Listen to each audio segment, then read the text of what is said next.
At Pedestrian.tv, we independently choose and write about stuff we love and think you'll froth too. We have affiliate partnerships so we might get a bit of money from any purchase you make based on our recs. Cool? Cool. FYI, prices are accurate and items in stock at the time of posting. Warning, spoilers ahead for episode 1 of The Last of Us. Live-action remakes of video games are hardly taken seriously. Its best recent iterations have been limited to Sonic the Hedgehog and The Witcher, and even then, there just feels like there's something missing. Often, television and movie iterations of our favorite games are viewed as cheap offcuts and leftover stock because they're treated as exactly that, secondary to their source material video game. But this week, the game changed, pun intended. On Monday night, nerds and TV fanatics alike flocked to their televisions to watch the next HBO show that's tipped to define this decade of television, The Last of Us. While that might sound dramatic at first, the show has already broken records. With only one episode aired, the survival zombie-infused horror series has already taken the top spot in IMDb's rankings, beating out the statistically backed greatest television show of all time, Breaking Bad. With The Last of Us already considered the holy grail of video games and the defining game of the last decade, it's not hard to understand why.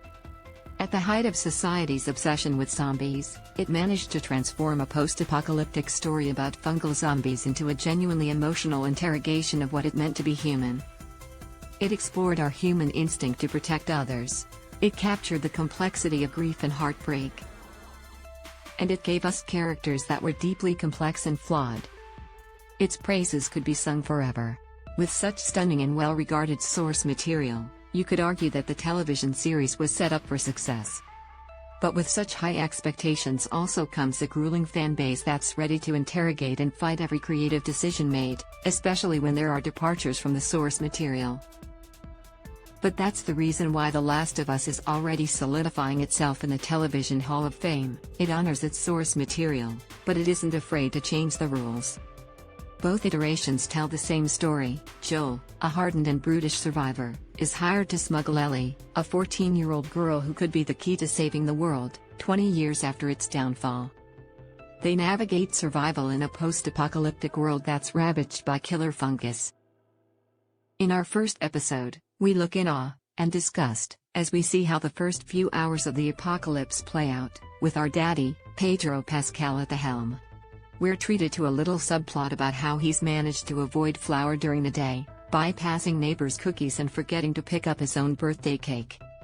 In the game, the source of infection was infected crops, but in the HBO series, it appears the true origin of the outbreak lies in flour. A win for celiacs out there. Just as we play the first few moments of the video game through Sarah's eyes, we spend the first 20 minutes with her TV iteration, played by the phenomenal Nico Parker, as she navigates her day at school, unaware of what fate awaits her. She fixes her father's watch for his birthday and leaves her elderly neighbor's home without trying her raisin cookies.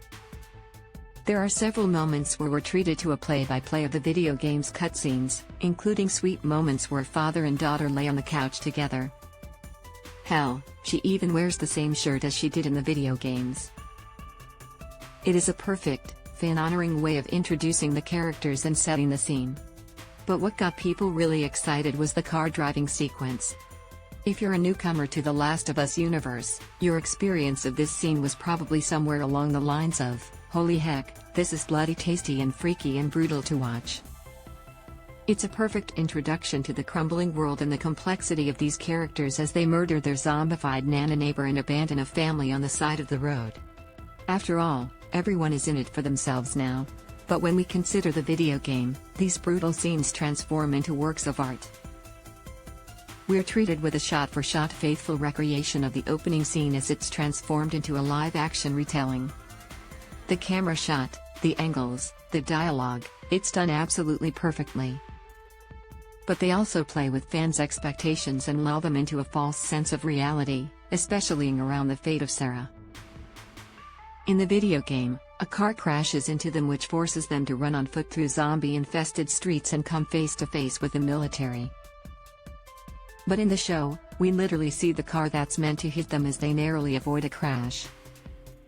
We're lulled into a false sense of reality. Maybe they won't do it after all. But then we see the plane. Instead of a simple car crash, the show goes bigger. We watch a phenomenal image of a plane crashing just meters away from them, and from the fiery wreckage comes shrapnel that takes out their car. They run through the streets. They see the military. The gun goes off. Sarah is killed. The journey to Sarah's cruel and inevitable murder gives us some hints about how and why The Last of Us television show is going to be remembered for years to come. First, they understand that, at its core, The Last of Us is about the human condition. They gave us a 20-minute sequence to get to know Sarah because they understood what her fate was. They focused on her buying her father a watch as they knew we'd be looking at it constantly, even 20 years after the collapse of civilization. Second, the creators have an uncanny ability to recreate and honor key scenes from the video game. It's not just pointless fan service, it's about understanding when scenes are perfect as is, and paying them respect through incredible performances, camera work, and music. And third, they're not afraid to change it up when they need to. They're hyper-aware of their fandom's expectations and criticisms, and they've proved that even though they might have played the game 8 times, they still don't know where this story is going. And that's a pretty cool thing. You can watch episode 1 of The Last of Us on Binge. New episodes come out every Monday.